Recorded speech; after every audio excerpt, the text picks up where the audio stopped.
A pleasant good morning to everyone, and welcome once again to another edition of the Coles Brown Show, heard exclusively right here on the Open Mic Broadcast Network and Spreaker.com. June the 12th, 2021. This year is flying by, but it seems like all of the days and the months and the years, they just simply fly by. Time waits for no one. I guess maybe because I'm getting older. I'm in my middle age. Maybe that's it. I don't know. Maybe it's just me. But here's what's going on the guest menu. He is the Vice President and Director of Athletics at FAMU, Courtney Gaucher.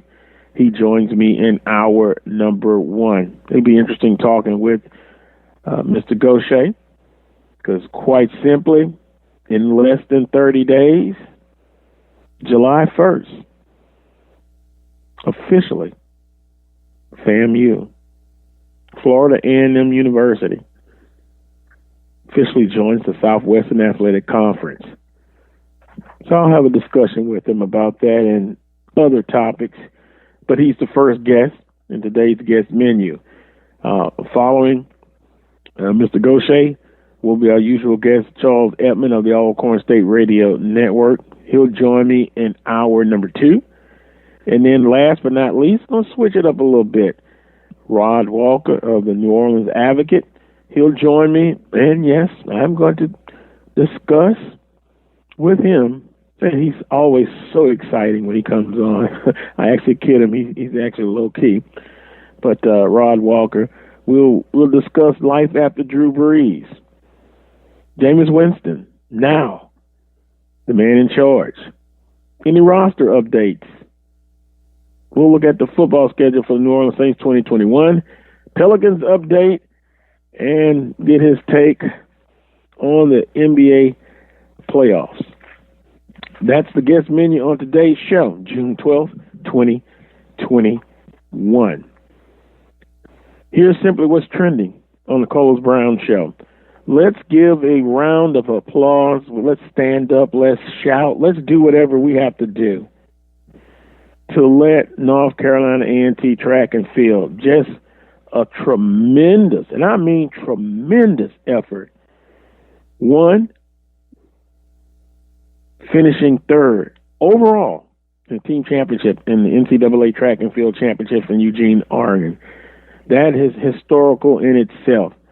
So much praise goes to North Carolina A&T, and we'll take a look at some of their individual performances. And, of course, on the women's side, they'll have an individual that will go for some championships as well today. But very, very proud of North Carolina A&T. And it's ironic because last week we talked a little bit about track and field as far as a sport that has had much success on the HBCU level. And now to see what North Carolina A&T did yesterday, but not only just yesterday, what they've accomplished this past year. So a tremendous feat for North Carolina A&T. Also trending on today's show, the last time we talked about Southern University baseball in the Austin Regional, losing 11-0 to Texas. And then that Saturday, they lost to Fairfield 6-2. Thus, Southern University's baseball season is over with.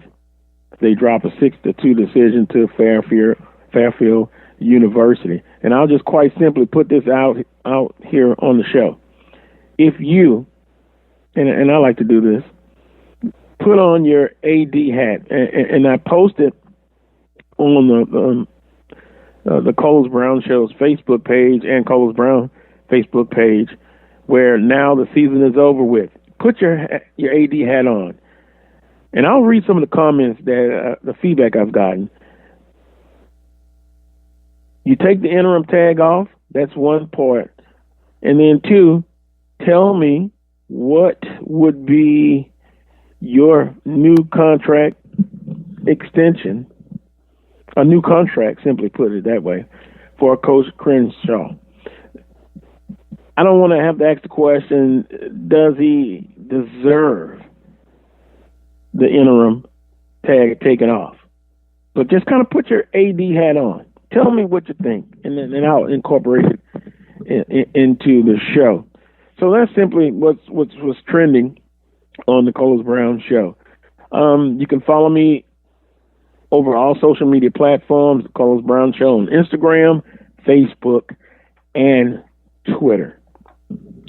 So, with that being said, I want to check in, see how Dr. Michael Prince, today's producer of the Carlos Brown Show, just come to check on him, see how he's doing. Dr. Prince, what up? What's going on, my man? How you doing? I'm doing pretty good. I'm really proud. I happened to get home and turn on, I believe it was at first ESPNU, and I'm checking out the NCAA Track and Field Championships. Then later on, ESPN2, I'm looking at North Carolina A&T and what they accomplished. I'm in Baton Rouge, Louisiana, of course. Number one championship, the number one team was LSU, but I'm more so proud of what North Carolina A&T was able to accomplish. No doubt about it, man. And it's what we've been echoing, well, you and I at least the last month or so, about sports other than, the two that we typically focus in on, and how you can make an impact.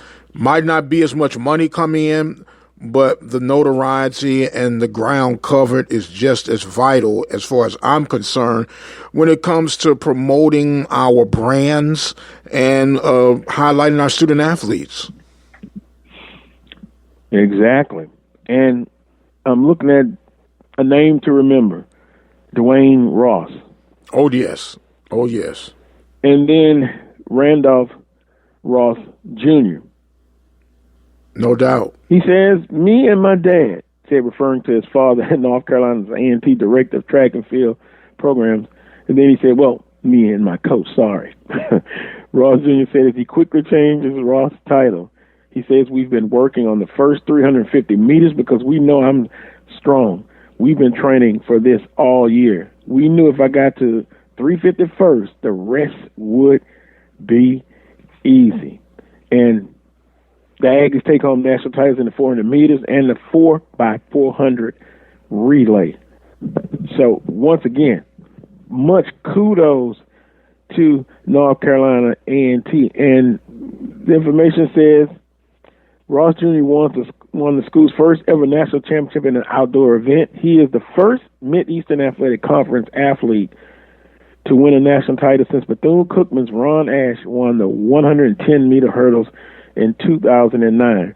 And we talked on a couple of shows ago, at least last week, about track and field. I mentioned the Pelican relays, now known as the Davenport-Milburn relays. It is a rich legacy and tradition in HBCU track and field. And so this is a proud moment. It just makes you beam with pride. And, hey, North Carolina A&T, not only the top HBCU program, but the third best program, at least as far as the championship in Eugene. They get number 3.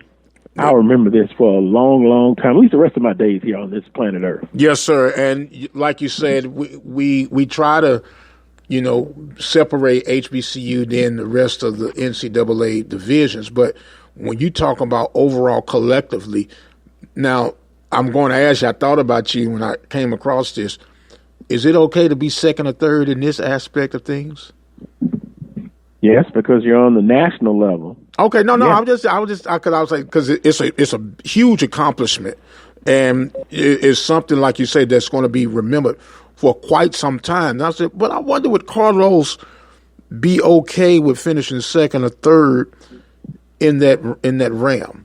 And so you gave me that confirmation on that, and I'm proud to hear you say that, man.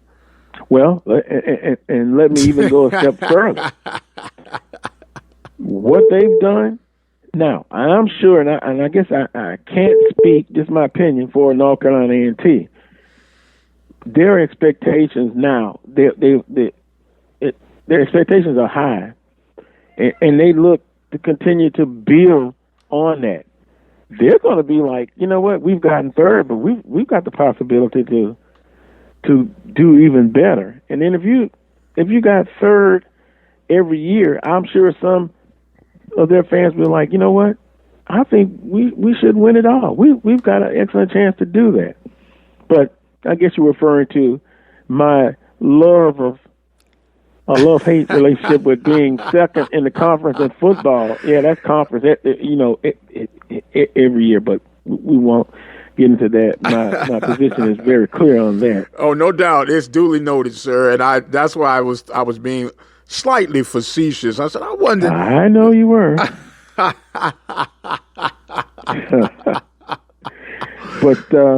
just a tremendous opportunity, and I guess the future now is even brighter. Can North Carolina A&T make it a step further and be a runner-up or win it all? I think it's a realistic opportunity to do so. And I know you got to score points, and your field events and your sprints. Those are, the two areas in track and field, but I think the future is bright. Well, here's another thing. Here's the challenge for those who remain, right? And not just in the world of HBCU, but mid-major size universities. Do you do the necessary steps and investments where you can be competitive on that larger scale in track and field? And what is it going to take to stay consistent? You know what I mean? As North Carolina A&T has done. And will the ADs and the presidents allow the necessary investments to go toward these Olympic sports where you can make a splash? Yeah, and I've talked to some former director of athletics at HBCUs, some current, and the investment into the Olympic sports. We've seen the case, and I think that discussion came up when we're talking about the Commissioner's Cup and the great job that Alabama State has done, Prairie View has done, and I think it's continued investment into the programs. You recruit well, and you go from there, but you got to constantly invest in those type of programs, and I believe you have some success. You have a lot of success, but is it a guarantee? Is it year in and year out? But back to North Carolina A&T, they really have a possibility of getting it done. No doubt. And it's exciting. It'll keep you glued. Like, I still have a bittersweet moment that they're not part of the MEAC, but, eventually I'll get over that. But it's always a proud moment when you see one of your sister schools having success on and off whatever their platform of athletics is. Yeah. So North Carolina A&T, kudos to them. And we'll be looking today because on the women's side, they've got a participant, and I had her name down here somewhere. But she's going for a couple of championships on the track and a sprint perspective, and I'll get a chance to pull that up. But we're going to wish her the best as well. Got to show some love for the women as well. Also, moving on, I put it out there. Southern baseball season ends with a 6-2 loss to Fairfield in the NCAA Austin Regional, and I've gotten some response already of what I put out there as far as with Coach Crenshaw. His Southern starter, John Gwynns, 1-6, went 3 2/3 inning and took the loss, while Fairfield starter Jake Novello improved to 9-0. Here's a quote from Giz. I hope I'm pronouncing that right. John Guinness. Oh, well, we'll say with Guinness. No one expected us to be where we are now. In 2018, we were 9-32 at the bottom of the list, but we all bonded and had a connection together. It's tough that we lost in the regional, but to make it this far, I don't think you can say anything more than that. It also goes on in the article to say that the Jaguars are one of the NCAA tournament Cinderella stories coming into the regional round. And, of course, Southern earned an automatic bid by shocking Jackson State 7-6 in the Swac tournament. So I kind of got into it a little bit as far as Crenshaw. Now, I believe the interim tag will be taken off. But my question is to you, listening audience, put your AD hat on. What would you offer Coach Crenshaw? You take the interim tag off. I don't think we need to discuss that. I think that's a given. Marlon says a 3-year deal with the option for a 4th. Thank you, Marlon. I think you've been listening to me. I don't know if I influenced you, but no, it's not me, because the director of athletics, when he came on, you kind of get the idea that that's kind of the standard, the norm, as far as a contract. But putting it out on social media earlier this week, it seems to be the prevailing thought that there's no way you shouldn't do anything but give him a new contract and take the interim tag off. So, what do you think? 3-year deal with an option of a 4? He deserves that. I think many of you would agree with that. Carol says, dance with the one that brung you.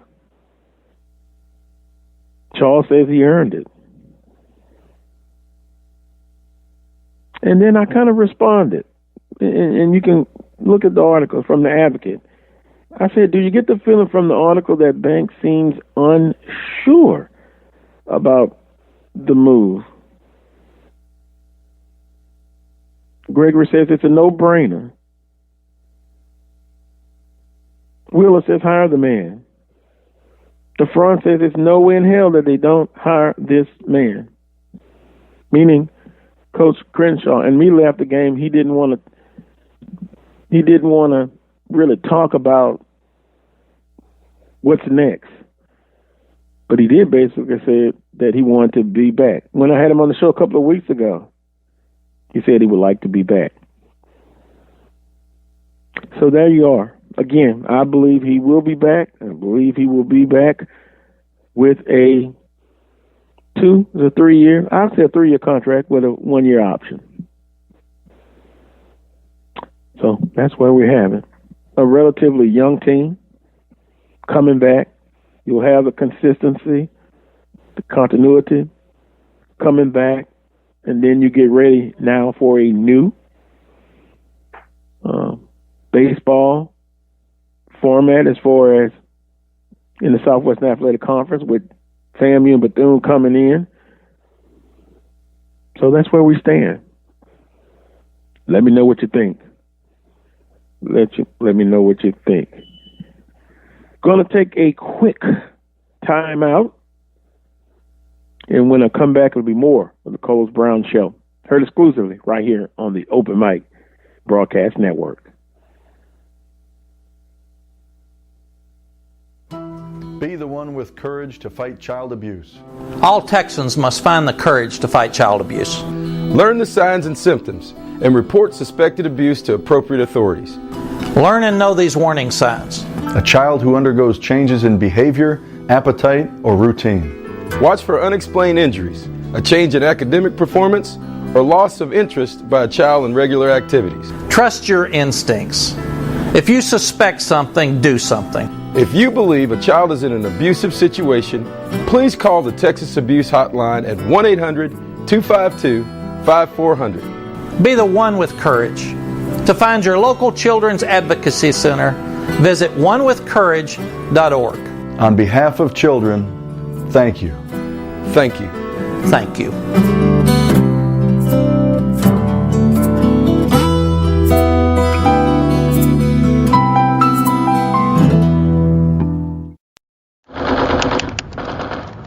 Chris, can you put the video game controller down for a second? I can talk and play. Oh, I'm totally annihilating this punk kid in Nebraska. I just feel like you're not acting like a grown-up in our relationship. Him too. Well, you still ride your skateboard to work, there's the comic book collection, the race car bed. Look, I'm young at heart, but I put money into my 401k every paycheck. I picked up a few savings tips at feedthepig.org. I have control of my financial life now, and that feels pretty grown up. Put away a few bucks, feel like $1 million. Putting some money from every paycheck into a savings account or contributing to your 401k can make a big difference later. For free ideas and easy tips on ways to save, go to feedthepig.org. That's feedthepig.org. So, I bet I look like a grown-up to you now. Well, except for the footy pajamas, I'd have to agree. This message brought to you by the American Institute of Certified Public Accountants and the Ad Council. Serving the community through faith and athletics. The Open Mic Broadcast Network.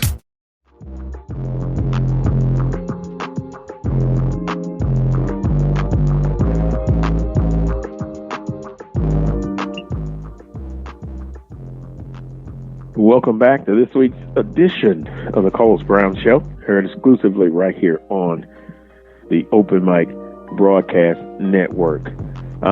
Last segment, talking about Coach Chris Crenshaw and the Southern University baseball program, saying basically he would love to be back.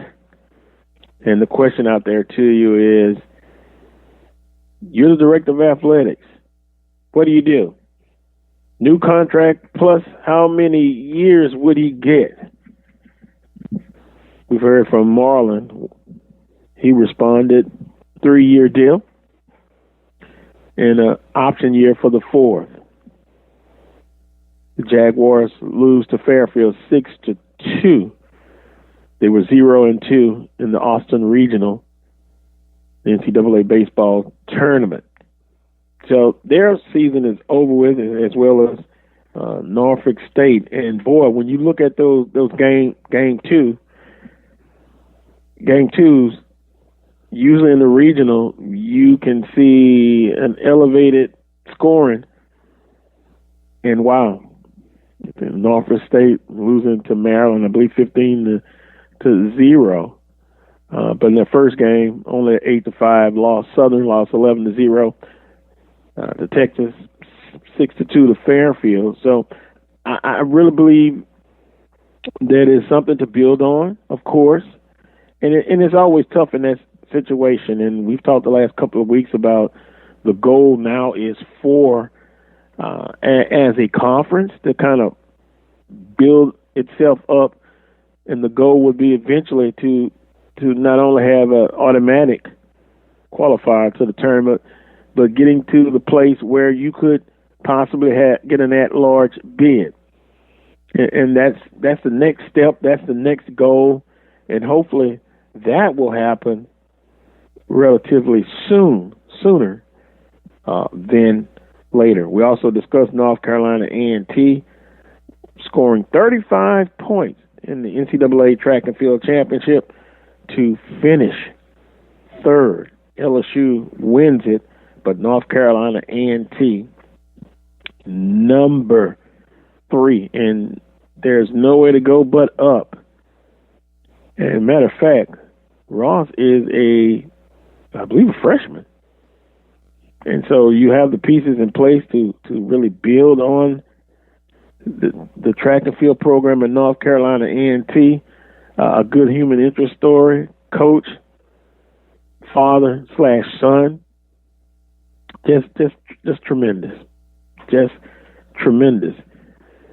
Dr. Prince, I know you like to put on the AD hat along with Charles Edmond, and Charles Edmond refers to me as a hardliner as far as if I was a director of athletics. You think Crenshaw has a new contract, and what would you do? Well, if you were the director of athletics and you had a decision to make. Well, I just signed off on the contract and gave the 3-year approval, the typical Southern 3-year deal. He's earned that right. I know a lot of people were questioning the moves that was made in the regionals, and that was due to the matchups that they had according to the scouting report.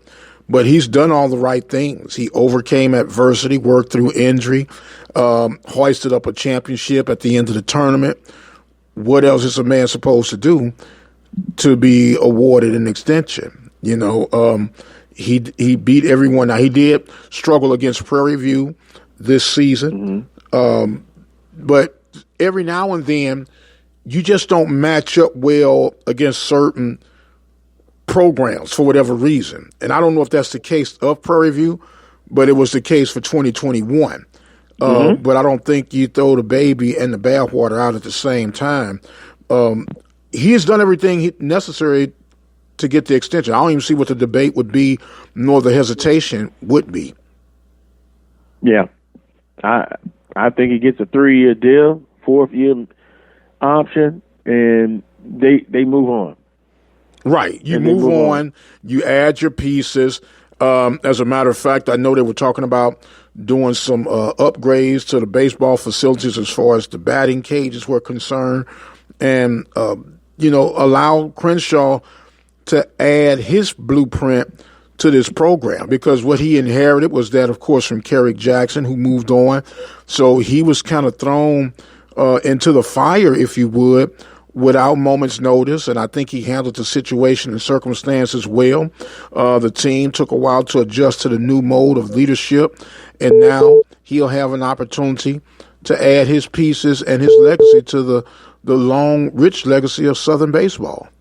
Yeah, and then in year one, he gets a championship, albeit me and a lot of others thought it was Jackson State's championship. Just a matter of putting their name on it. Didn't work out. So, now I never did buy into that, though. I understand, but I thought they were going to do it all, and of course I was wrong. But what it does show me is that it makes me think about Coach Richardson in his first year and winning a championship. Now the bar is set, the expectations. There's that word again, expectations.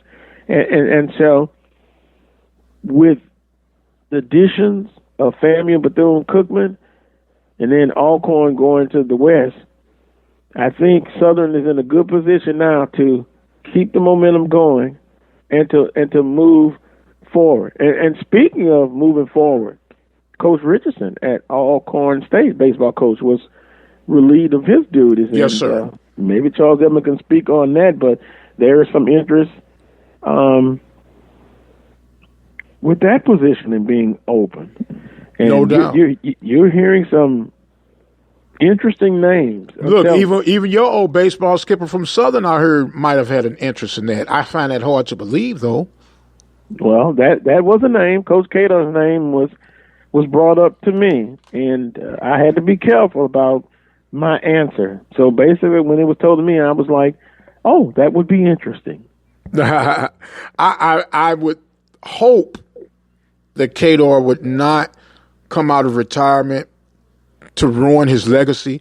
Sometimes you see that when you have a coach who's had, not even a coach, but a ball player who's had huge success, and they retire, and maybe they felt like they retired prematurely, and they still have somewhat of an itch, and they'll come back for the sake of whatever, and they'll kind of ruin the legacy that they've established. I hope that he could resist the temptation of coming back and just allow someone else to fill that vacancy. Now, what I would do as we close and get ready for our first guest, he is a person that if I'm A.D. Horn, I would talk to as far as getting some sense of the direction that I want the baseball program to go.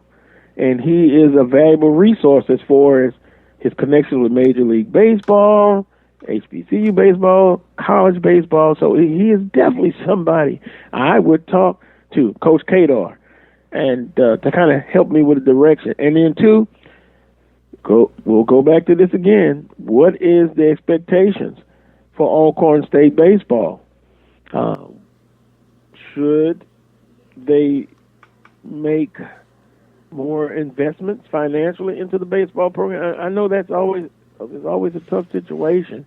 But the answer is yes to that, man. The answer is yes. They need to make a much better investment in baseball across the board. Yeah. So, with that being said, Coach Cato is somebody I definitely would be interested in talking to as far as now being trying to get him to come out of retirement. I think Coach Cato is better as a consultant right now than getting back on the baseball diamond. I would agree. I would agree with that. I would definitely agree with that.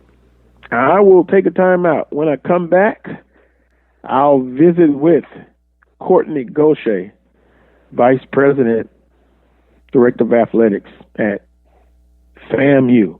You're listening to the Carlos Brown Show on the Open Mic Broadcast Network. Will travel. The Open Mic Broadcast Network serving student athletes from Little League, high school, and collegiate coverage right here on the Open Mic Broadcast Network. From coast to coast, from dusk till dawn. You can catch all student athletic action right here at the Open Mic Broadcast Network, the station designed with you in mind. Serving the community through faith and athletics, the Open Mic Broadcast Network, the voice of student athletics. Hello, this is Alonzo Hardy Jr., the president of the Swac Alumni Association.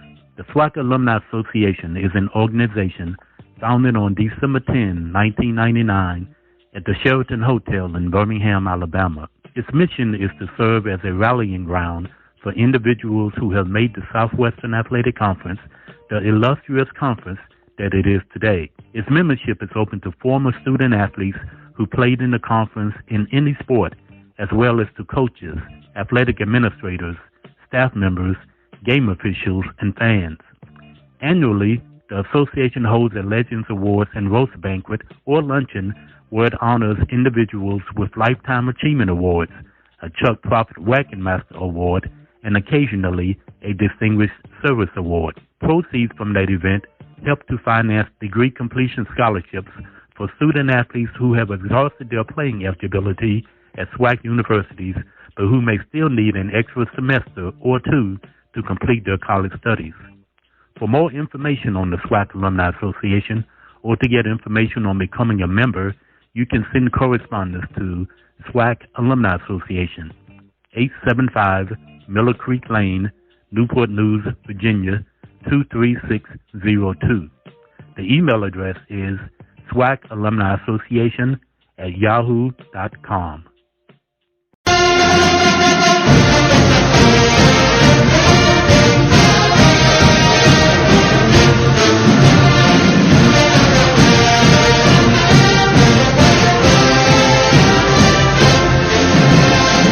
Welcome back to this week's edition of the Carlos Brown Show, heard exclusively right here on the Open Mic Broadcast Network. First guest of today's show, he is the Vice President and Director of Athletics, Courtney Gaucher, who is in Tampa, Florida, raising some needed dollars. And Courtney, Mr. Gaucher, good morning to you, sir. Good morning. How are you all? Well, I'm doing all right here on a beautiful Saturday in Baton Rouge, Louisiana. Expected temperature today. Courtney, you want to take just a wild guess? It gets a little hot down there in Baton Rouge, so I'm gonna probably say about 80, 85, somewhere in there. Well, I wish. 92 degrees, and guess what? The humidity is devastating. But beautiful, beautiful.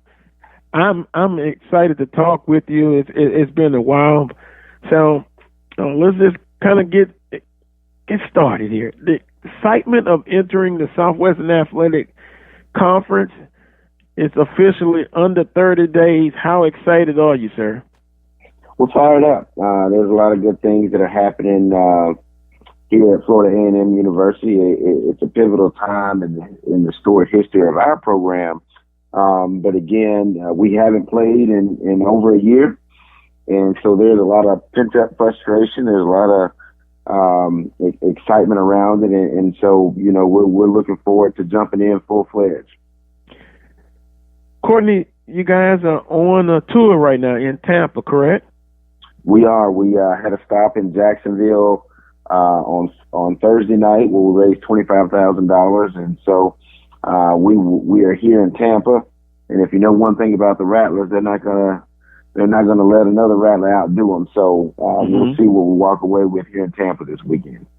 Now, who are the coaches with you, or the other personnel on the tour? So shotgun, Willie Simmons, head football coach, is with us, and our two basketball coaches, Robert McCullum and Shalon Pillow. I'll get a chance to see them eventually, because I'm going to get to your thoughts on the Swac basketball format. But that leads me now into talking with you about your strategic plan. Are you guys finalizing it? It's done so you it's move done. to the Southwestern Athletic Conference? Absolutely. It is done, and it's been out, and obviously our move to the Southwestern Athletic Conference was a part of that strategic plan. And, again, one of the things, people say, well, what are you going to do next? And I say, go look at our strategic plan, and it'll very clearly tell you where the direction we're headed. And, we are the number one public HBCU in the country. We're proud of that. But again, we're going to continue to move forward. Our president has an expectation that we will be a top 100 university in the country. We're 117 on the list right now, and we firmly believe that athletics is the vehicle that's going to take our university to that level. And so we're excited about it. Mr. Gaucher, that strategic plan and including, you just mentioned about athletics, and we often talk about they go hand in hand, with academics and the image of the university. I've been watching from afar about the facilities upgrade. Update us on where you guys are with that. So, it's no secret. Today's game, and no matter what sport you're in, football, basketball, baseball, facilities matter. The young people that we're recruiting, they have options.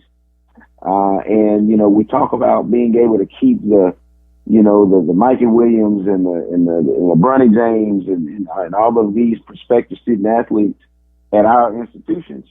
We got to step up. When they have options to go to a facility that is state of the art, that shows a sense of pride, that gives them something to look forward to coming to every day. That's the game that we're in. And so for so long, if we want to be the best, we've got to have the best.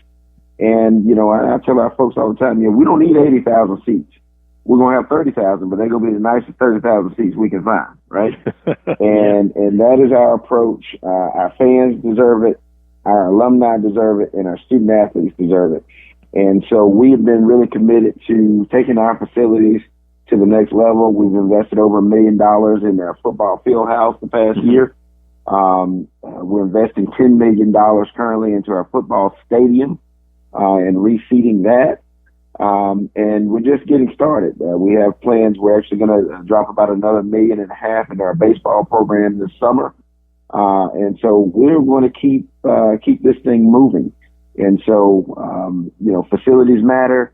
Being able to recruit these kids and give them a first-class student-athlete experience.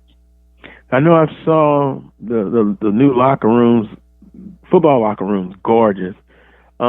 With the stadium itself, is it more of foundational upgrades? Will capacity be increased with the football stadium? So to your point, yes. Our football stadium, and it's happening in two phases. The first phase is really to address a lot of the life safety issues that we had. There had been no real renovations to Bragg Memorial Stadium since 1982. And I was just a twinkle in my mother's eye in 1982. But you're a young guy. Something like that. But we had some life safety issues that we had to clean up to ensure that Bragg Stadium was around for a long time. We're going to be able to address that in the first phase. The second phase, we're really going to work on some of those things that add some icing on the cake. We're going to do a new press box, a new lighting system, renovate the restrooms, and make them customer service friendly. And again, as we stated, we're in an experience. We're trying to provide an experience that's second to none. And I will steal a quote from our good friend Deion Sanders at Jackson State. It's hard to recruit kids from the hood to the hood. Okay, nobody wants to do that.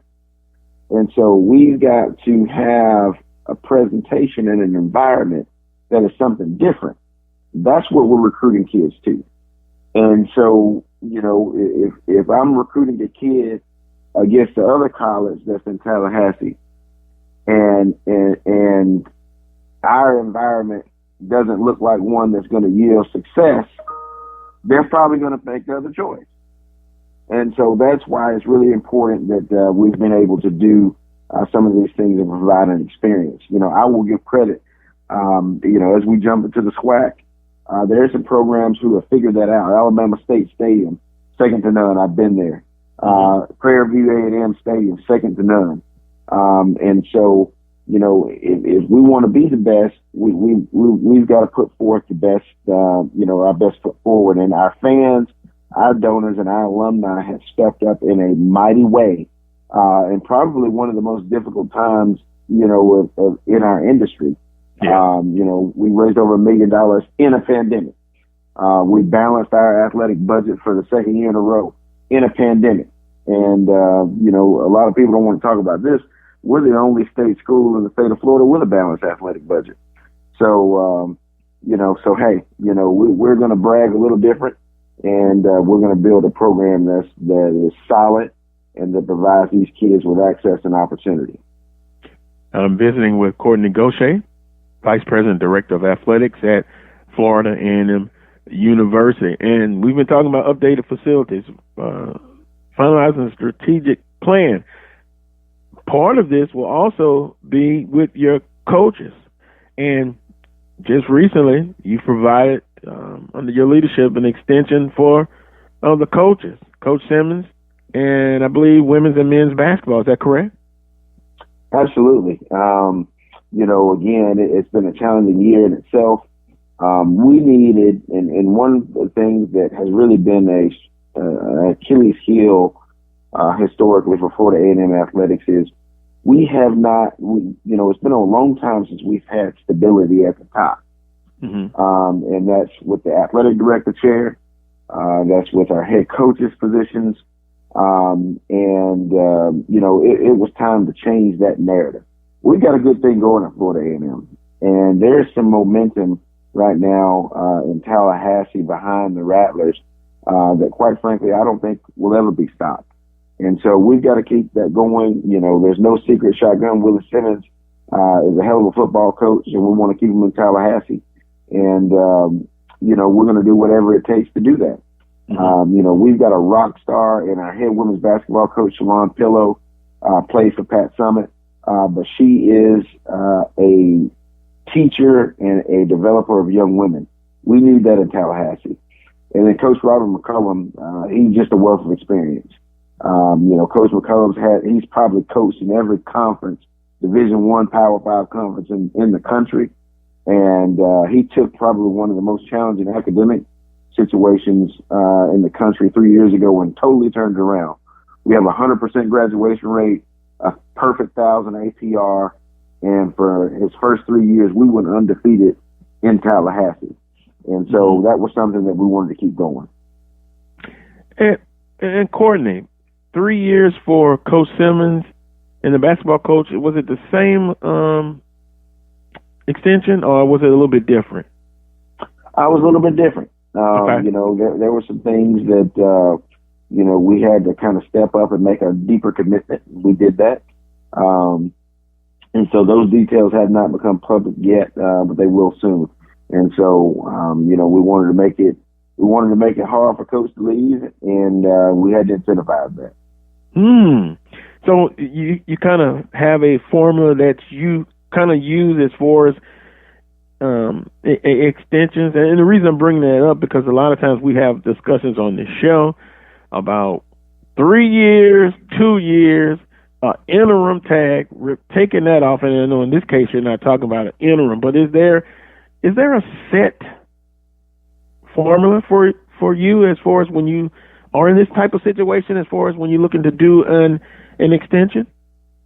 Yeah, well, and I'll say this, in every state is different. We are a state institution. We have to operate within, the guidelines that are set forth by our governing body. And then within that state, every institution is different depending on their support status and things of that nature. And so for us, obviously we did a 3-year extension on the current 2 years that are remaining on Coach Simmons' contract. So that means he'll be in Tallahassee for 5. Essentially there's language in there that gives me the flexibility to do that. Now, again, you've got to be able to give coaches at least, a recruiting class to show you if they're the right person or not. But I think, my job as athletic director is go out and raise money, generate resources to make sure that these coaches that we are committed to have the tools to be successful, right? Because a lot of times you'll find you may have a great coach in a bad situation. That's not what we wanted to create here in Tallahassee. Right. We wanted to create an environment that was in totality, holistically, a positive for the kids, for our staff, and then for people who wanted to be at FAMU. I tell people all the time, hey, Courtney Gaucher didn't choose FAMU. FAMU chose Courtney Gaucher. And, again, I think my president and my fans would certainly, be pleased with, the first 18 months at the helm. So we'll continue to push that, and there's still a lot of work to be done. I'll tell you this, Courtney.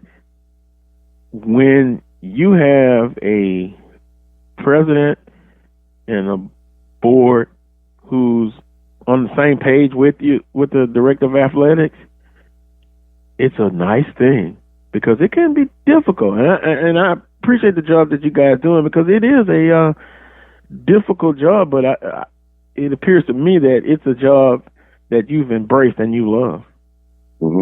Absolutely. And, excellence with caring. We talk about it.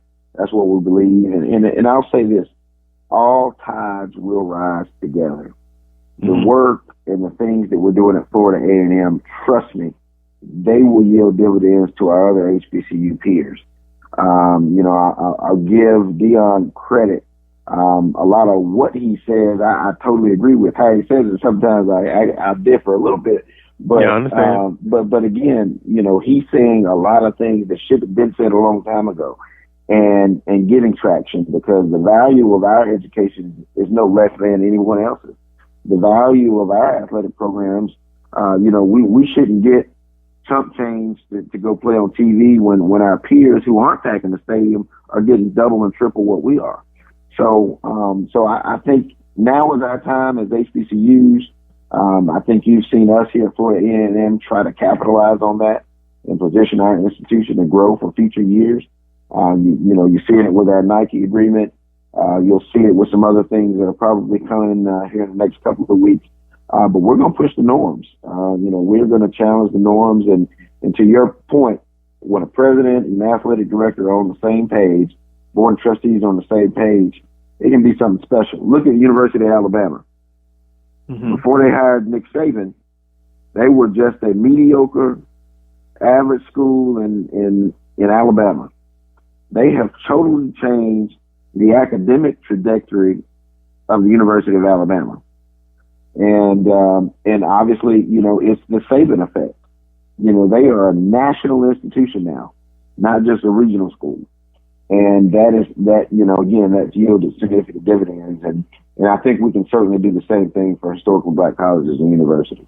Yeah, it sounds like the decisions that you make them carefully, do the homework, and then you live with that decisions. I'm visiting with Courtney Gaucher, Vice President, Director of Athletics at Florida A&M University. Now I'm going to switch gears a little bit, still within the realms of sports.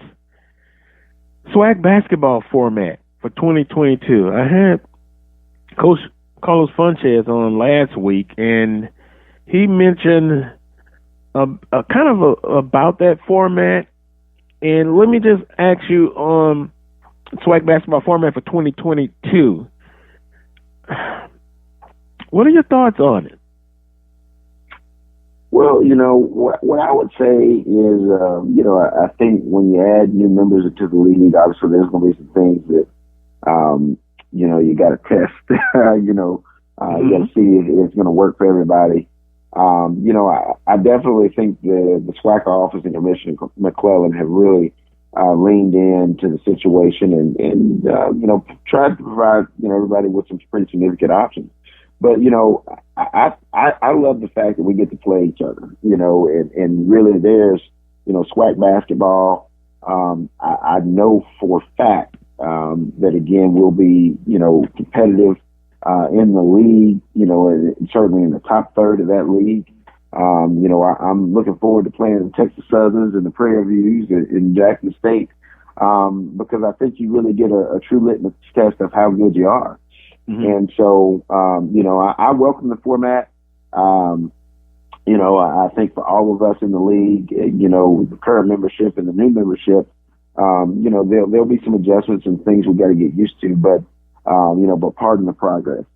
Yeah. Adjustments. Because Coach Fuentes, he's the women's basketball coach at Southern University. I'm sure he knows that. I'm going to have a little fun here, Courtney. Oh, yeah. He said that they play FAMU twice. Mm-hmm. And it was interesting to him because I'll say this, Courtney, I thought maybe you would play, say like for instance, Southern plays FAMU at FAMU. Mm-hmm. I thought one time it was going to happen. Then the next year, you guys would come to Southern, but he informed us that playing them twice.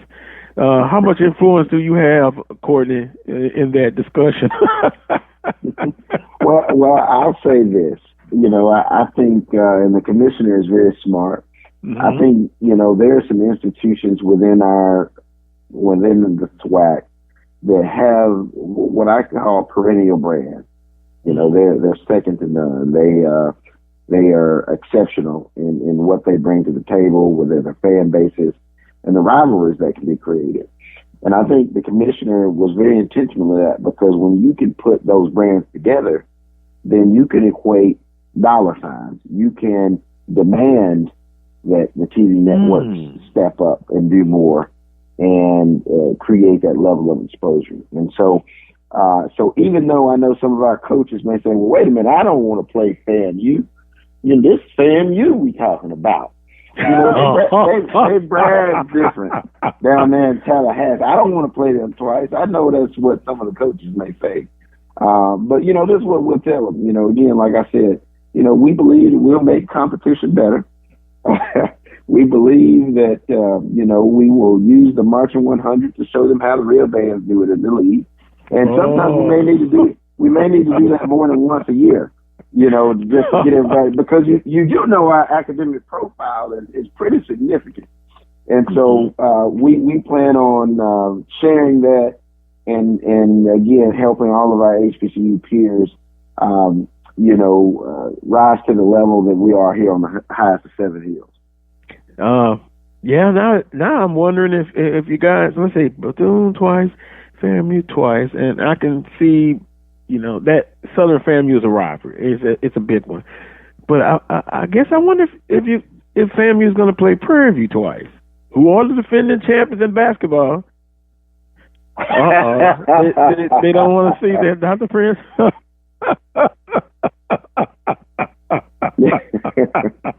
Oh, we're having some fun here. We may save that one for the big game, and that way we don't have to rough them up more than once. That's okay. Yeah. So it's no East and West, of course. as far as the basketball format for 2022, and I guess beyond. But I guess what I'm hearing is also something that Coach Funch has stated. You have the flexibility to come back and make necessary adjustments if you need to. Mm-hmm. Correct? Yeah. Yes, Okay. and again, I applaud the commissioner and all of our peers in the Swac because, I think coming out of COVID, there's going to be so many things that have to be modified, adjusted. We're going to have to find our stride. There's a new geography of the league, and so everybody's going to work together. Everybody wants to put everybody in position to win, and we're looking forward to doing some things that are pretty significant. And Courtney, that's the bottom line.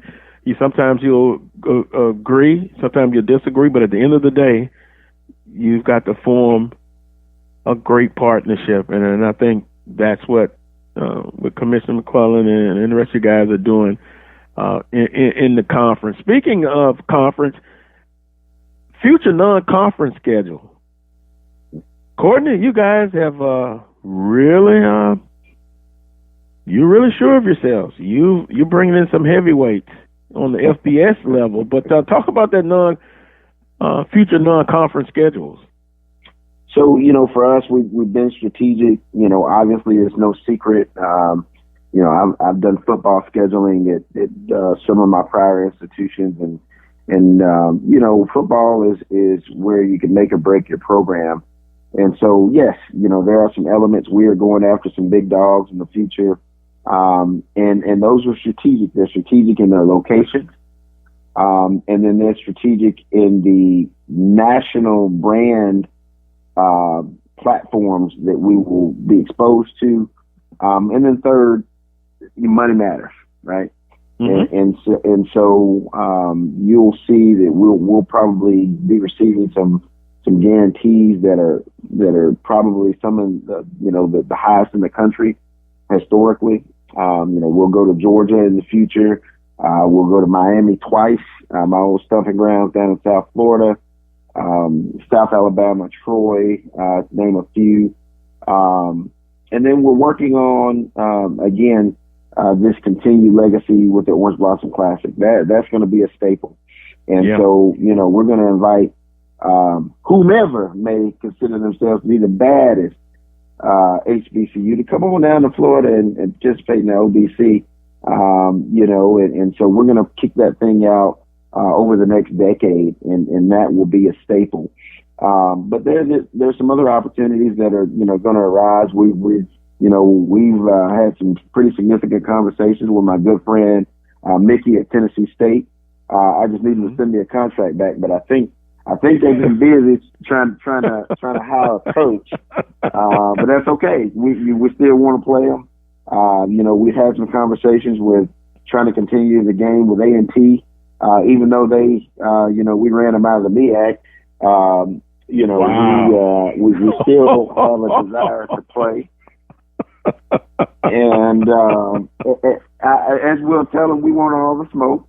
But again, those are perennial games and rivalries that our institutions have to play, and I think that's one of the things we've gotten away from ourselves. If we play those games against each other, we don't have to go to these Power 5 institutions because the revenue generated and the exposure generated, but when you put those brands together, there won't be a need, and so that's what it's about. I think you'll see us to continue that, and we're certainly excited. I think this next 5 to 10 years of FAMU athletics, I think you're going to see something that's never been seen in HBCU athletics. Wow. Could we possibly see maybe a Tennessee State for next year, Orange Blossom Classic, or it's still up in the air about your next opponent there? So next year it will actually be Jackson State again. Okay.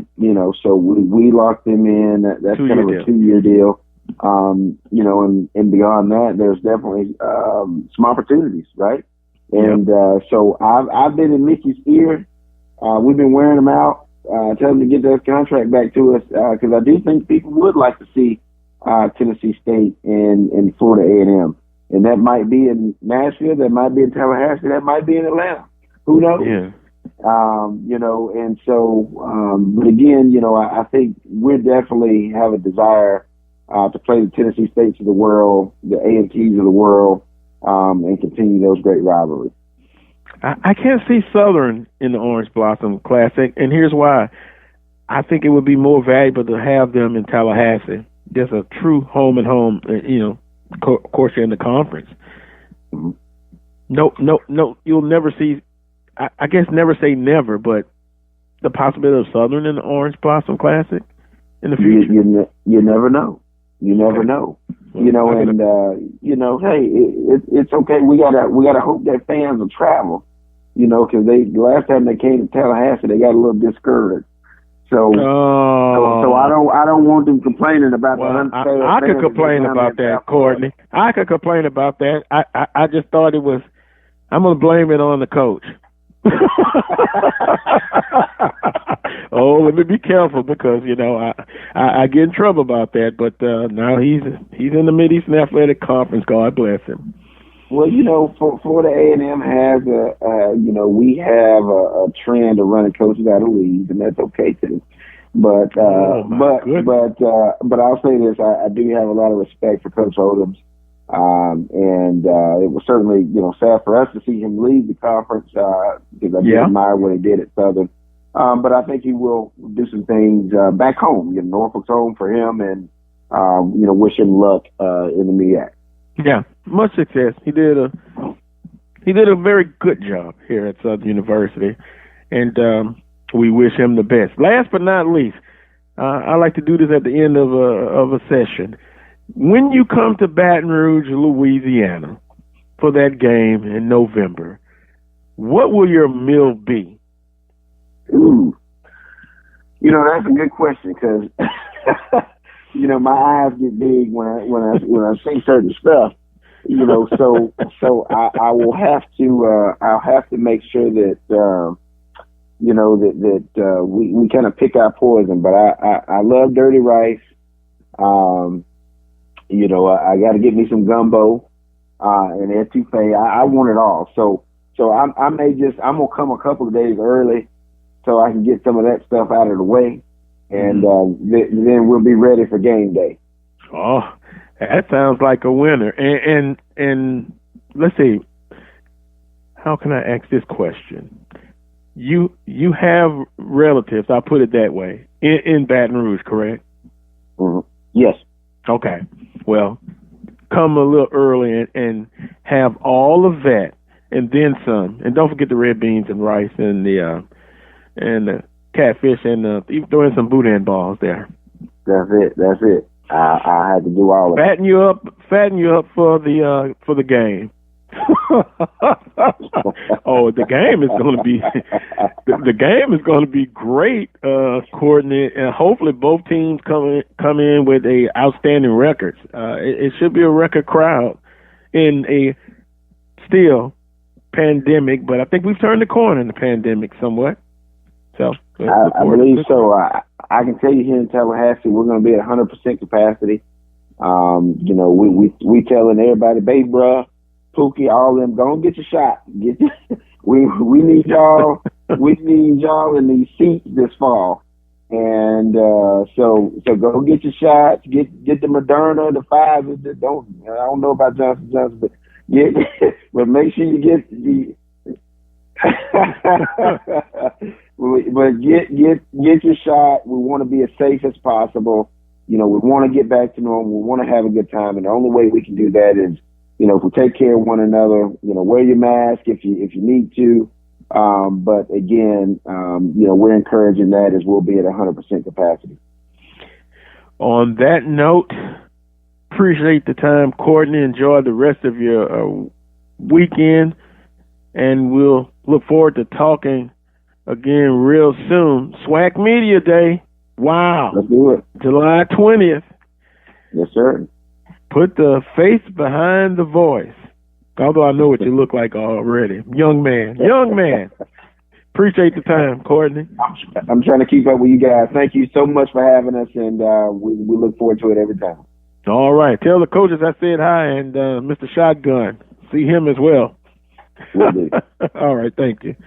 That was Courtney Gaucher, Vice President, Director of Athletics at FAMU, joining me here on today's Coles Brown Show. I'll take a time out. Then we're going to talk with, he calls himself Tall Man Radio, Charles Edmond.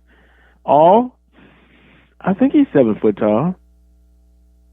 I always thought 6'11", but probably without shoes. 7 feet tall, 6'11" without shoes.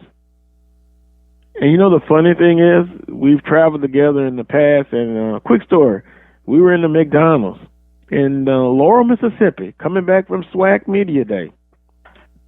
And so we stopped at a McDonald's and getting something to eat and drink for Charles. For me, it was really nothing. When I travel, I don't like to have nothing but gum. And I don't sip, I just sip on a little bit of water. So this young man, he looked to be about 6'5", and he was talking to his coworkers, and I could get the feeling that he wanted to ask the question, and lo and behold, he did. He said, "Sir, excuse me, how tall are you?" And Charles said, "I'm 7 feet tall." He said, I knew it because I'm 6'6". And he asked Charles, did he play basketball? Charles says, "No, I'm a broadcaster." The look on his face was like he couldn't believe it. True story. True story. Take a time out. You're listening to the Carlos Brown Show. You're looking to expand your business or services? Let the Open Mic Broadcast Network help lead the way. With our customized campaigns, we are definitely able to reach your target audience. For more information, dial 832-213-8824. The Open Mic Broadcast Network, serving the community through faith and athletics. The voice of student athletics. Chris, can you put the video game controller down for a second? I can talk and play. Oh, I'm totally annihilating this punk kid in Nebraska. I just feel like you're not acting like a grown-up in our relationship. Him too. Well, you still ride your skateboard to work, there's the comic book collection, the race car bed. Look, I'm young at heart, but I put money into my 401k every paycheck. I picked up a few savings tips at feedthepig.org. I have control of my financial life now, and that feels pretty grown up. Put away a few bucks, feel like $1 million. Putting some money from every paycheck into a savings account or contributing to your 401k can make a big difference later. For free ideas and easy tips on ways to save, go to feedthepig.org. That's feedthepig.org. So, I bet I look like a grown-up to you now. Well, except for the footy pajamas, I'd have to agree. This message brought to you by the American Institute of Certified Public Accountants and the Ad Council. Broadcasters come into our lives on radio and TV, bringing us information and entertainment. Broadcasters are there for us, but who is there for them when they fall on hard times? The Broadcasters Foundation of America provides financial assistance to broadcasters in acute need due to a critical illness, accident, or other serious misfortune. If you know of a broadcaster on the air or behind the scenes who may need our help, please share our message. Visit broadcastersfoundation.org. Nearly a century ago, 6 academic institutions joined each other in Houston, Texas to form a sturdy, spirited association. Since that time, they've developed to become one of the leading collegiate athletic associations in the world, the Southwestern Athletic Conference. From the southeastern region of the United States and Alabama to the second largest state in the country in Texas, the parishes of Louisiana through the Mississippi River, and the natural state of Arkansas, students from all over the world demonstrate the ability to perform, achieve, and excel in scholastic activities. Be a part of history. Be a part of the Swac experience. Stand and be counted among the best in academics, athletics, music, stewardship. Create your world of contacts and friendships that last a lifetime. We are proud of our past and value our traditions. We will always carry a spirit of respect and competition. We are the Southwestern Athletic Conference. Honor the heritage. Serving the community through faith and athletics. The Open Mic Broadcast Network.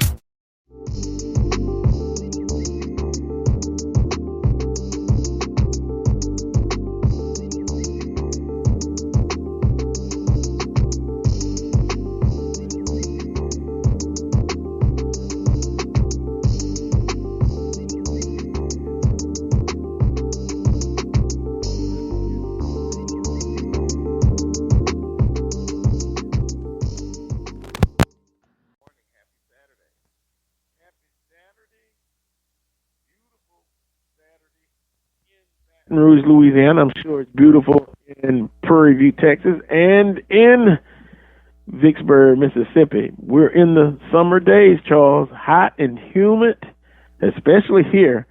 What say you about Vicksburg? Oh, it's about the same. I mean, we kind of get the same kind of weather down in Baton Rouge and here. I mean, we've had days of rain, and it looked like Noah's Ark was flowing down the street. Now we've had no rain, and now the dog days of summer are about here. Yeah, well, there's a potential storm. Here we go. Oh, yeah. In the Gulf, my goodness. And am I just way out of line? You've been to both places. I have. It seems to me Baton Rouge, just the humidity is the big difference. I would say it's even more humid here than in Vicksburg. I would absolutely agree with that. Anytime, you're down there on the coast, Baton Rouge, New Orleans, it's a different type of humidity than it is here, for sure. Yeah. I don't think you ever get used to it. You just adapt. That's the only way I can look at it. And, Charles, speaking of adapting, I mentioned earlier when we were talking baseball, it's public record. Coach Richardson now, relieved of his duties at Alcorn State University. In your opinion, what is going forward? What way you think they're going to approach getting in the next person to head the baseball program? I think they are going to look for someone with collegiate experience. I do think they might look for someone with some Swac ties. And just to go back to Coach Richardson, I mean, a really good dude. I mean, I really got a chance to get to know him personally really well the last couple of years. And when I needed a laugh, I would call him, and when he needed a laugh, he would call me. I mean, that's just, we just had that kind of relationship towards the end. But he did say that the fact that, he knew he didn't win enough, and he was hopeful to get one more bite at the apple, but it didn't happen. And he always stressed to me, even during the tougher years in which this is a results-oriented business, and you have to produce the results. And that's in life, that's in sports and coaching. So he was a really good dude. So I will say that about him. Brett Richardson, the person. Obviously, the coach didn't win quite enough. I thought maybe after beating Bama State, ending, they won 11 in a row prior to going into the tournament. One of the hottest teams in the country, and we eliminated them, even though they had some COVID issues and they weren't, they didn't have a full staff. But my hats off to Coach Richardson, a really good dude. But as far as going forward, the next coach, I think you got to look at someone with some Swac ties, someone that's an assistant on the staff that's been successful, kind of like Alabama A&M. And I have no inside knowledge in terms of where A.D. Horn's going to go with this, but you look at a guy like Coach at Alabama A&M, who's a Southern grad, who was an assistant at Grambling, and now is the head coach at Alabama A&M. With Swac baseball, if you get some familiar faces as an assistant that's had some success, they come to because Alcorn has great, we all know, a great following in whatever sport. And when you're winning, fans are going to get behind you. Case in point, the softball tournament. We had a great following down in Oakport for softball. But for baseball, we won a championship back in 2010. Great fan base, great following, and I think someone that understands the Swac dynamic. And it's going to be harder because we're now going to the West. So you got long road trips to Houston. You got to go to Pine Bluff. Grambling's not going to be. Southern's not going to be. So you got to have a coach that's been there and done that a little bit. And I think that's my guess in terms of who to look for, a coach within the conference, maybe an assistant, or well-established head coach at a mid-major that's looking to do some other stuff. So I think that's what I would look for. I've been contacted by just in general informal contact via email from high school coaches to former coaches. And of course, I have no inside knowledge. I just direct them to where they need to go. But there is some interest in the baseball job. I will say that for sure. I mean, Alcorn is a great following, a good place, and if you win, people will get behind you. Administration will get behind you. Charles, if I can, let me get you to speak up a little bit louder. I said an hour number one. And I'm just gonna be honest, and you're hearing names and people discuss, people call you, and I'm not in the inside realm of Alcorn State, but there's one name that has been mentioned, and I'll just say it, Coach Kadar, and I said in hour number one, here's somebody I would definitely, if I'm A.B. Horn, I would talk to, at least, even as far as a consultant, as far as asking him his thoughts on maybe what direction you want to go in the baseball program. Yeah, there are two schools of thought there. I mean, he was greatly successful at Southern, over 20 championships, and probably the more important thing is, developer of players, a developer of men, and from a financial perspective, he was able to go out and get sponsorship and get people on board to where his program was kind of self-sustaining there. And that's kind of what every AD is looking for in this league. You have a sport that kind of, in many ways, sustain themselves with some of the fringe expenses that are involved with baseball or sport. That's definitely a plus. Roger Taylor did that for many, many years, and he's doing it even as a private citizen. He's still doing a lot of those things. And I remember him in the late coaches who ran down and always had conversations about Alcorn baseball program, and he always talked about how it was a gold mine, it was a gym, talking about all sports, university athletics, Alcorn baseball, and just the following in the fan base of fairly new stadium at the time. So he was coaching. He always picked the brain of former coach Willie Rat McGowan about the fan base and the program. So I would not be surprised if that happened, because he's always had, even from afar, an interest in Alcorn baseball. We're just trying to build that program. Yeah. Let me do this. Let me take a timeout. Charles, hold on. We'll be right back. We'll be right back. Okay, so we'll get a second here, and then we'll take a timeout. I'm visiting with Charles Edmonds of the Alcorn State Radio Network. We'll take a quick timeout. When I come back, there'll be more on the Carlos Brown Show.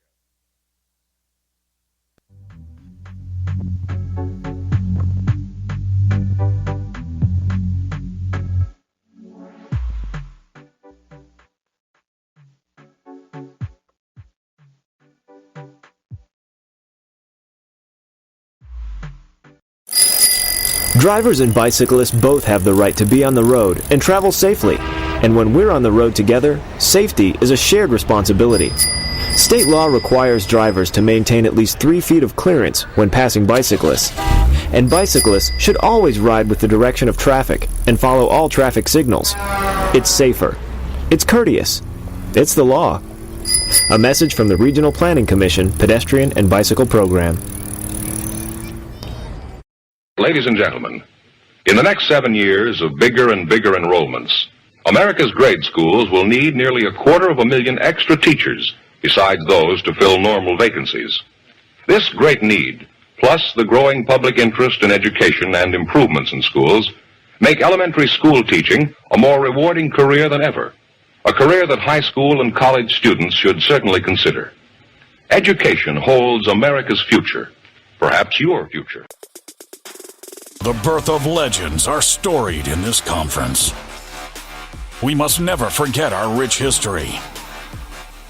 We now turn our gaze to the future.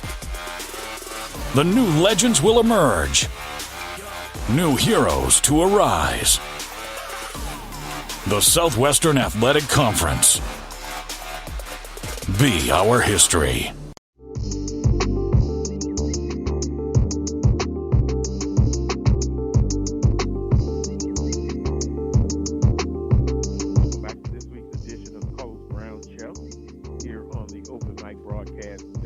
Visiting with Charles Edmonds of the Alcorn State Radio Network.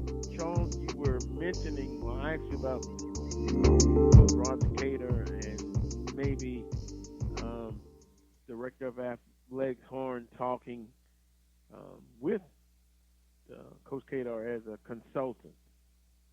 Yeah, I don't know if that has taken place or will take place. I do know that just going back in history, Roger Cador had some intrigue with Alcorn's baseball program. I remember his many conversations that he had with me and talking with the late former coach, Willie Rad McGowan, about that and how he's always been interested in Alcorn's program. He believes the talent in central southwest Mississippi and even in central Mississippi and even further north of Baton Rouge has always been there. You know, so I would not be surprised if these conversations have been had. I mean, I don't know if there has or has not been, but you know, Roger Cador has always been interested in just picking the brain of Coach McGowan and just seeing what the talent level's like in these neck of the woods. So if that happened or if that will happen, I would not be surprised. We know that Roger Cador has been able to go out and get sponsorships and make his program to a certain extent self-sustaining with just some of the sponsorships that you saw at Heinz Field. He helped get the field house over there. I mean, he really lobbied, and it seemed like it took forever to get that going, but he got it going before he left.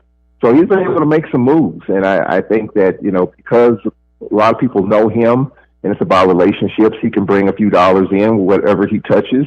You know, he did work with the Swac in terms of trying to see where the baseball tournament, you know, where we were with the Swac baseball tournament when it was in New Orleans a couple of years ago. Of course, now, you know, the baseball tournament's in Huntsville. So, you know, picking his brain, he knows a few people, he knows some things, and he's done a lot of things. And I think, you know, if that conversation does happen, I think he'll give a very objective opinion, and he can definitely bring some money in, that's for sure. He proved that down in Baton Rouge.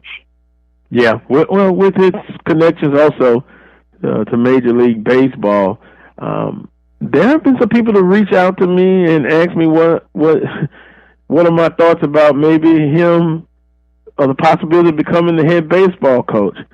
I look at it more as a consulting position as far as, you know, doing that, but I couldn't see him coming out of retirement.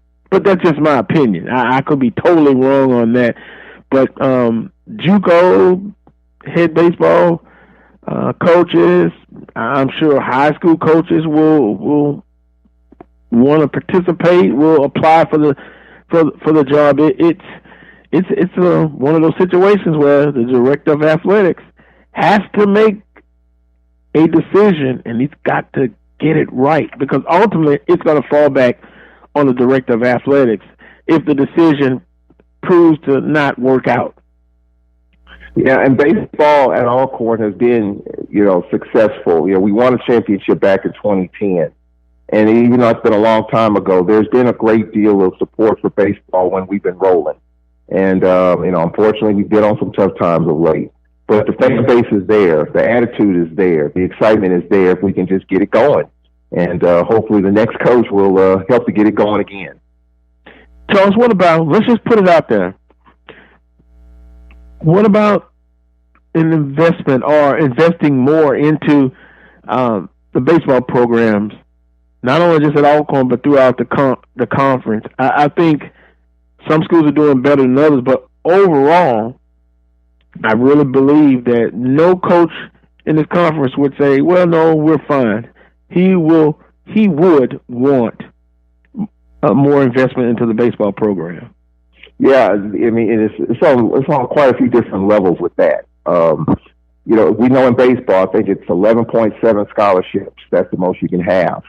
And they recently came up with legislation in which you get your rosters, this is pre-COVID-19, maxed out at 35. So you got to make the numbers work.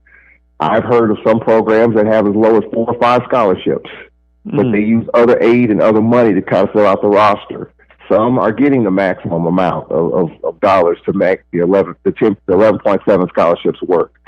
Clearly, I mean, I think every coach is looking for more of an investment, and on paper, baseball is considered a non-revenue sport. So that's kind of the tough dynamic that you're dealing with. I mean, how many of our schools charge for games at home? Not many. I know Jackson State does. I know Southern does.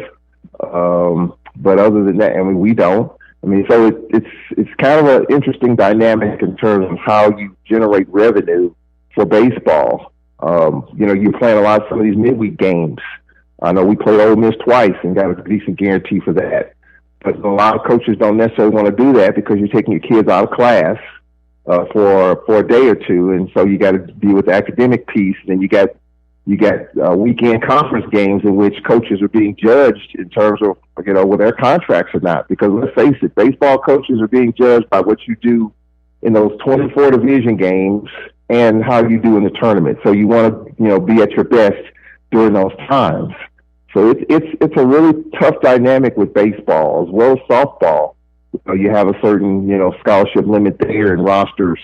So it's a tough dynamic, and schools are trying to invest as much as they possibly can. I know we got lights at our softball stadium that'll be going online this next season, but for baseball, clearly it's a lot of investment with lights and infrastructure and travel and all that. So it's a tough deal. I'm visiting with Charles Edmonds of the Alcorn State Radio Network. Actually, it's Charles Edmond. I always put an S on that. Edmonds, it's Edmond of the Alcorn State Radio Network. Football, fall camps are going on right now. There was an article that I posted on Facebook, the top 10 HBCU players heading into 2021 by Pro Football Network.com and check out if you could that article. But it kind of talks about the upcoming players to keep an eye on for 2021. Jermaine Martin, running back, North Carolina A&T. Charles, you got a chance to see him in action, I'm sure. I know I did. I don't want to see him again. Yeah. Oh, boy. But with Mr. Cohen at North Carolina A&T, of course, they talk about Akil Glass, Alabama A&M, and then Abdul Abraham, Alabama A&M wide receiver, and they talk about him. Jordan Lewis, defensive end, Southern University. Xavier Smith, wide receiver, Florida A&M, FAMU. They mentioned Story Jackson, Purview A&M, and they do say he's transferring. But then Felix Harper, and then Alcorn State, and then Mark Evans, the second O-line, Arkansas Pine Bluff.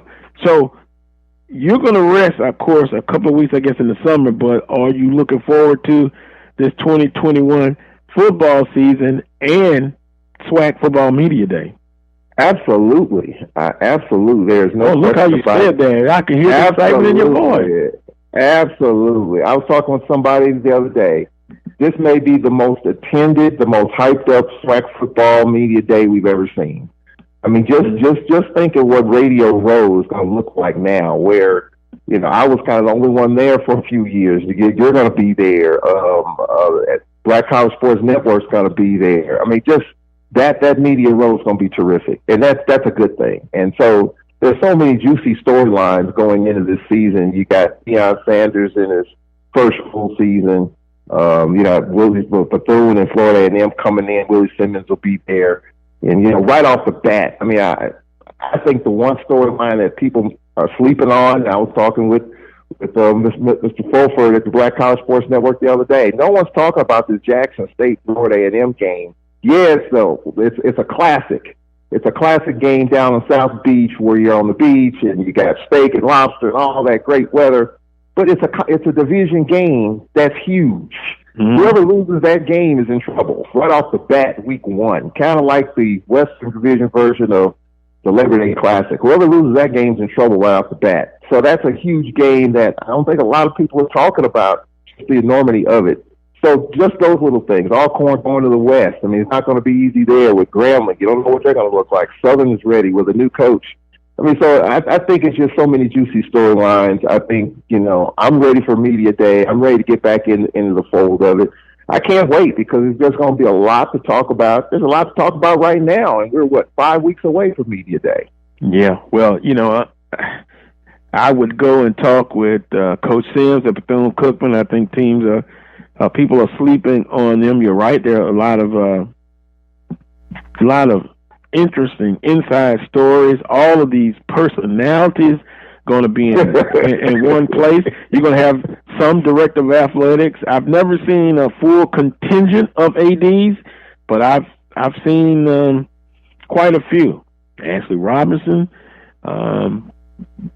excuse me. He's been there.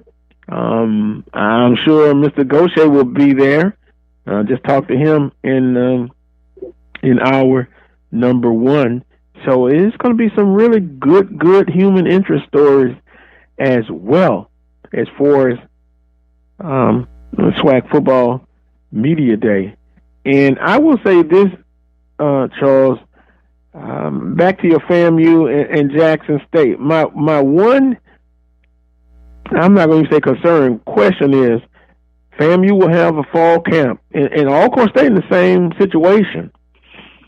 I saw with Southern and other teams playing in the spring, but Alcorn and FAMU, it's going to be almost 2 years being off. There's going to be a rust factor. How well they,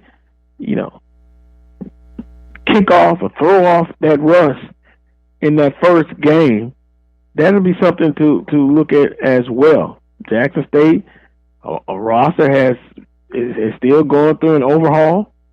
FAMU hasn't played in almost 2 years.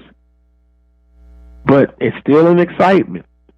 No matter what I've just said about those things going in, it's still going to be a big excitement. So I agree with you. Yeah, I mean, the Braves haven't played. We'll open up with North Carolina Central in the SWAC MEAC Challenge. That's going to be a challenge, obviously. Then we'll come home. But we are now the hunters instead of the hunted now. I mean, so there's a level there that we've got to look at. A&M's a team to beat in the Southwestern Athletic Conference, regardless of whether you put an asterisk on it or not. Some people don't think it's the real deal, but they are the SWAC champs. They're the defending SWAC champs. Even though it was a truncated, shortened season, they're still the SWAC champs, and that's the way I look at it. I'm not going to be dismissive of it like some people are. Some people are dismissive. We just had a shortened season, so I'm going to put an asterisk by it. No, that's disrespectful to A&M. It's disrespectful to Pine Bluff and anyone else that played in the spring. It still counts. It still is meaningful. So yes, A&M's the SWAC champs. We are hunting for them, just like Southern is hunting for them. So yeah, there's a lot of great stories, including Akil Glass and Coach Maynard at Alabama.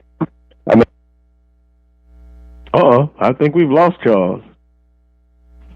Yeah, well, I think he's in a bad spot. But Charles was talking about the excitement, and I wanted to share some breaking news with Charles about we've had discussions for a long period of time. He calls me a hardliner as far as if I was a director of athletics. Do you agree with Charles on that? Am I that much of a hardliner that I'm the man who believes in giving short contracts? No one would work for you. You're a hardliner. Why are you so tough? But, and if we get Charles back in a second, I just want to say something to him about what I would do as far as, we're trying to get Charles back on, so just bear with me. Well, we'll take a quick break. Take a quick time out, and then we'll finish up with Charles Edmond, and then we'll move on to our final guest, Rod Walker of the New Orleans Advocate. Take a quick time. Associations in the world, the Southwestern Athletic Conference. From the southeastern region of the United States and Alabama to the second largest state in the country in Texas, the parishes of Louisiana through the Mississippi River, and the natural state of Arkansas. Students from all over the world demonstrate the ability to perform, achieve, and excel in scholastic activities. Be a part of history. Be a part of the SWAC experience. Stand and be counted among the best in academics, athletics, music, stewardship. Create your world of contacts and friendships that last a lifetime. We are proud of our past and value our traditions. We will always carry a spirit of respect and competition. We are the Southwestern Athletic Conference. Honor the heritage. Serving the community through faith and athletics. The Open Mic Broadcast Network.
calls me a hardliner if I was a director of athletics. No one would. More people would work with you if you were director of athletics than me. I understand that. But this is what I'm proposing now. Are you ready for this?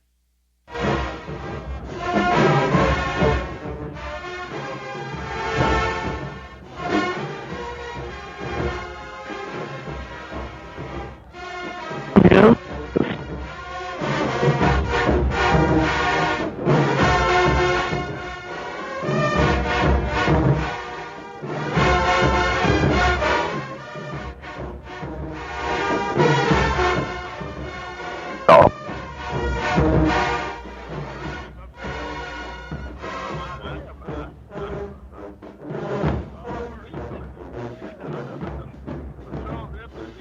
Word.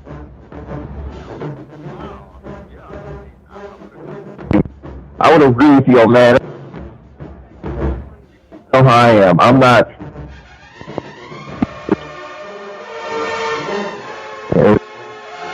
Director. I'm gonna make my coach feel comfortable.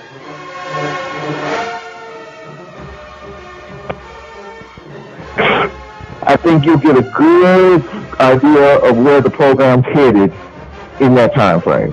And you want the coach to be comfortable giving as many tools as you could possibly give them to work with. So I would agree with you. I mean, you're impressed with Coach Rollins. I told Roman Banks at the softball tournament that I thought was a really good hire. I thought he did a good job with that. So, we'll see. I mean, that part of it is, that part of it is done. Now you got to go out there and win some games and get your program over the hump. Southern has been close, but they haven't gotten there yet. So we'll see if Coach Rollins can do that. Well, Charles, appreciate the time as usual.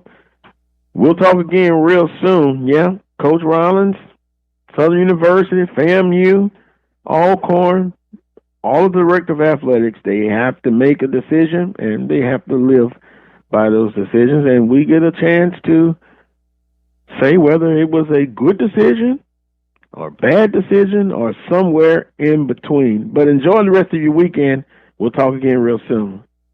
Sorry for the technical difficulties out here where we are, but we'll talk again soon, and just be safe out there. Same to you. Appreciate the time.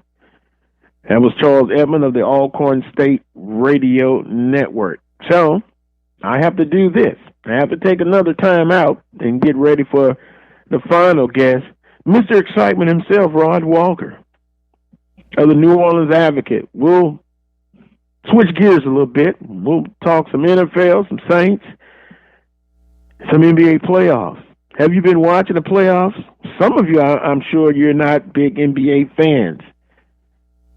Well, I'm still a fan.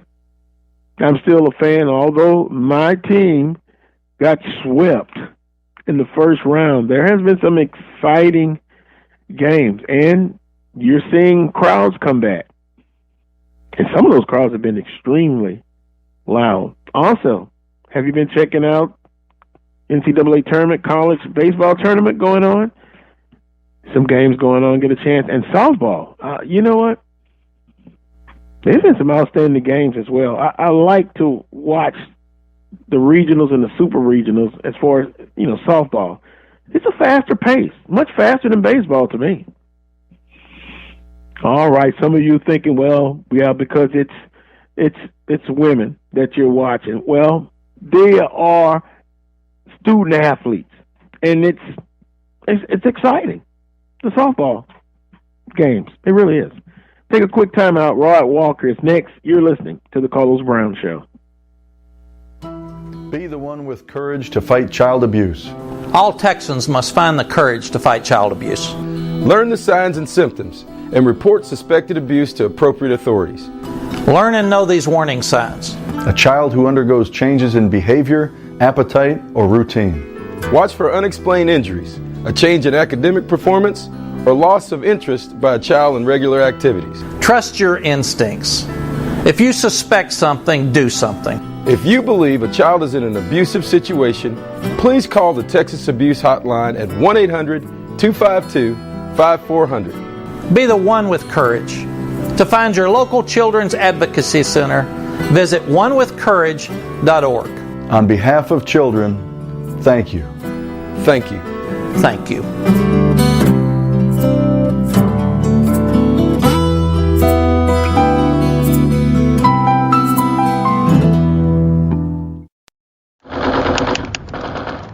Chris, can you put the video game controller down for a second? I can talk and play. Oh, I'm totally annihilating this punk kid in Nebraska. I just feel like you're not acting like a grown-up in our relationship. Am too. Well, you still ride your skateboard to work, there's the comic book collection, the race car bed. Look, I'm young at heart, but I put money into my 401k every paycheck. I picked up a few savings tips at feedthepig.org. I have control of my financial life now, and that feels pretty grown up. Put away a few bucks, feel like $1 million.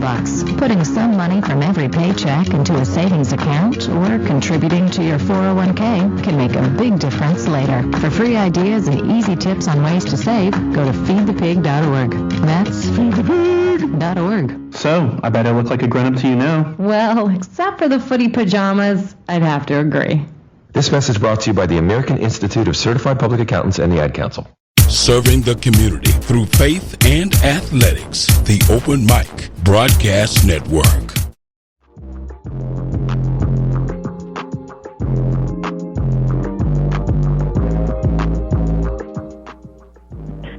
Welcome back to this week's edition of the Coles Brown Show, heard here on the Open Mic Broadcast Network. We're going to visit with Rod Walker of the New Orleans Advocate, Mr. Excitement, that's what I call him, himself. Rod, good morning, sir. How you been? I'm good, man. How are you? I'm doing fine. I was messing with you during the break. You got on some Jackson State paraphernalia right now? No? I don't know.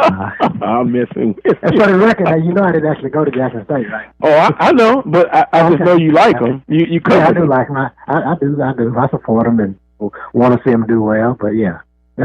Yeah, well, I like to pick. It's all that HBC love. Yeah. I wanted to see them in the college baseball tournament, but the Jags messed those plans up, but that's how it goes, man. Well, wait a minute, Rob messed it up. I understand. They shocked everybody, huh? They did. Jackson State had a great season and had that one bad inning, and that pretty much did them in. So, but that's baseball, man. That's how it goes.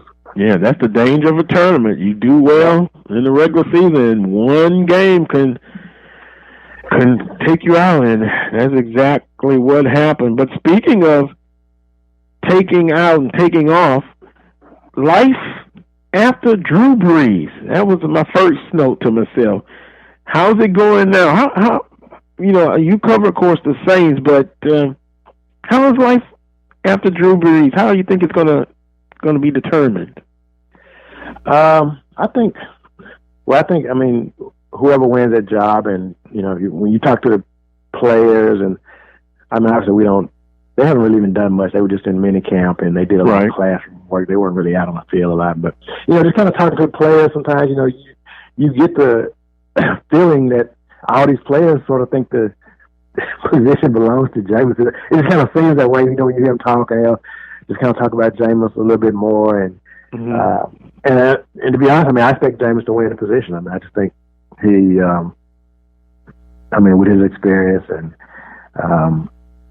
his 1 year in the system, I just think he'll end up winning this thing. And and I think once that happens, I think if he comes in and does what he did in Tampa and throws all those yards, obviously we got to see those interceptions go down. But if he does that, I think this team can be good. And I think even with Drew gone, I think this team can probably be better with Jameis, just because of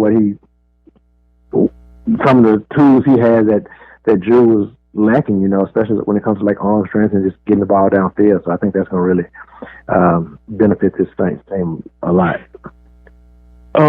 Rod, Jameis Winston, physically, he looks to have lost about, I would say, 20 or 30 pounds. I want to say I read that he changed up his diet, his eating program. I'm almost thinking he hasn't become a vegan, has he? but he's changed his diet? I can't remember. I think because he actually changed it a little bit last year, and I remember talking about it.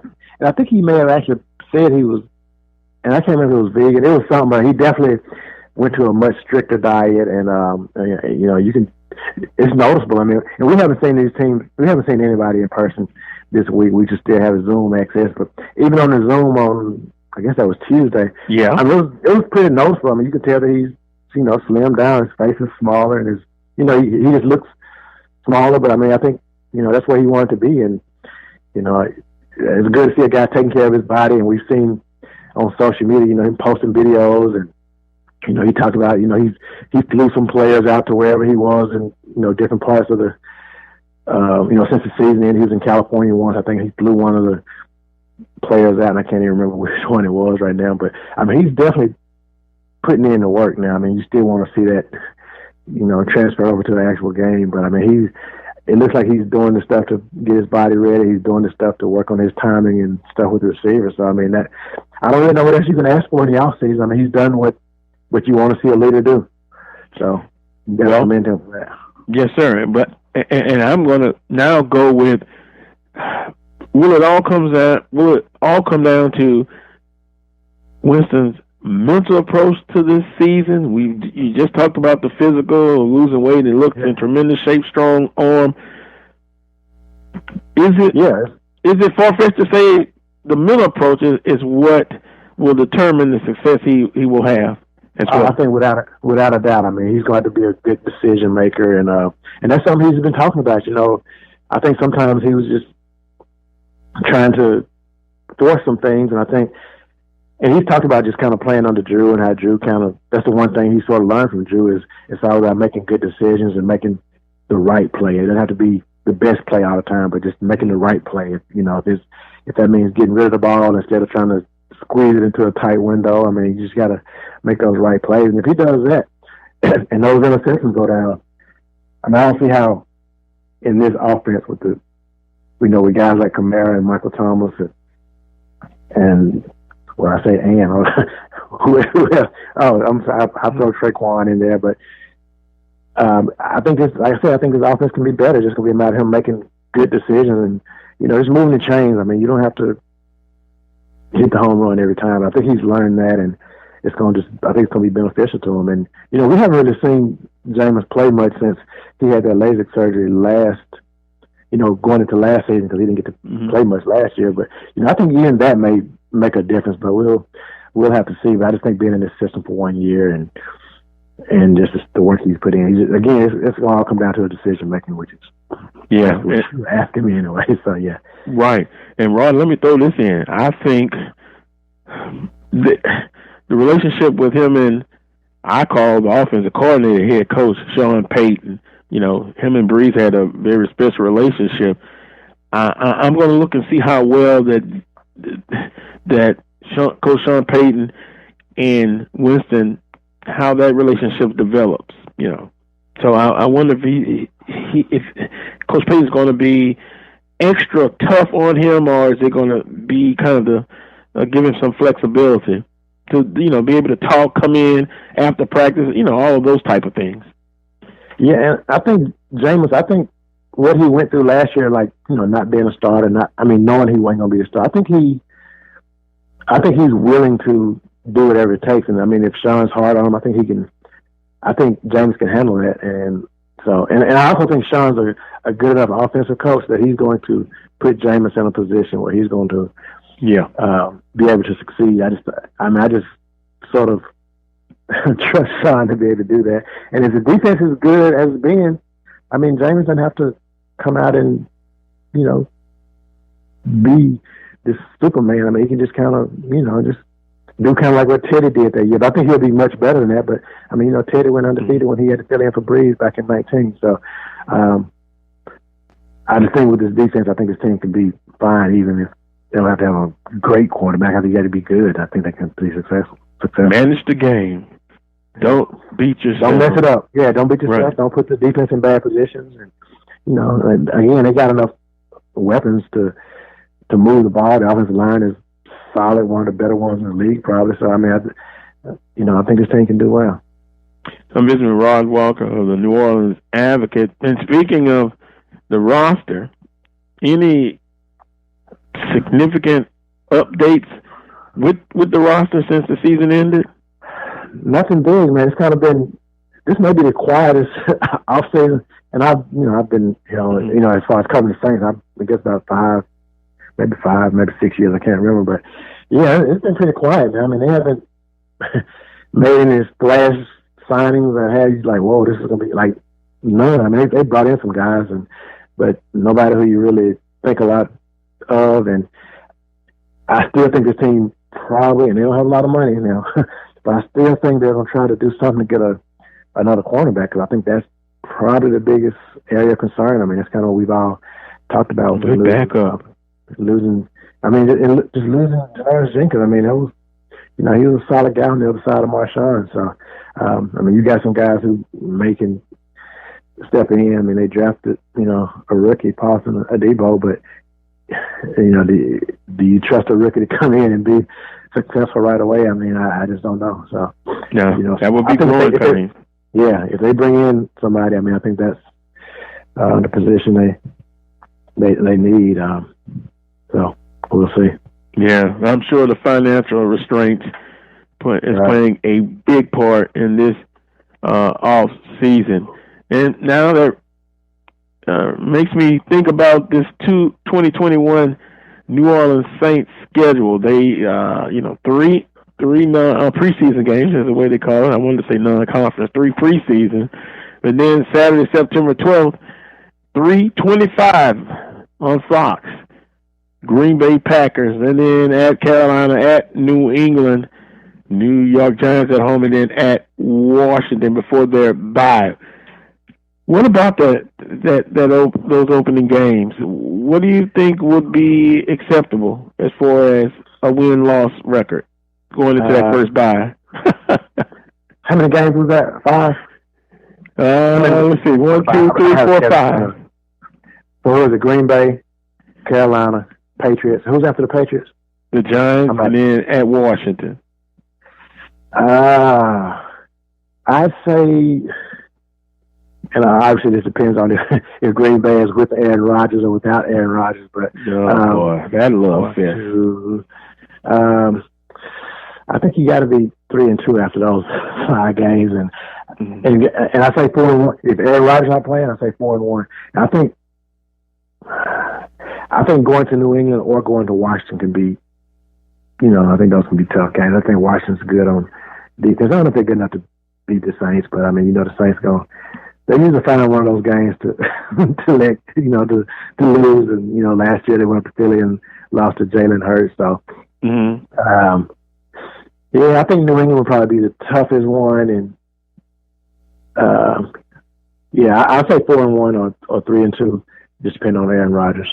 And the interesting thing is, Ron, out of those 5, 2 at home, and then they got a bye, and then they make their longest trip, I think, or one of their longest trips after New England. I was right. I was right. And then you got Tampa Bay at home, and then you have the Atlanta Falcons. Wow. Yeah. So let me put you on the spot. What would be your overall record, you think, for the Saints? Yeah, I did when the schedule came out back in whenever it was. I went game by game, and I had them going 11-6. 17 games. So 11-6, and I can't remember. I mean, I don't have it broken down as far as what they went, but I did have them 11-6, and this kind of. I think if you're a Saints fan, you got to be. I think I had them 11-6. I didn't have them winning the division. I got Tampa Bay winning the division, but I did have the Saints making the playoffs, and I think 11-6, 10-7. I think 10-7 or 11-6. Anything.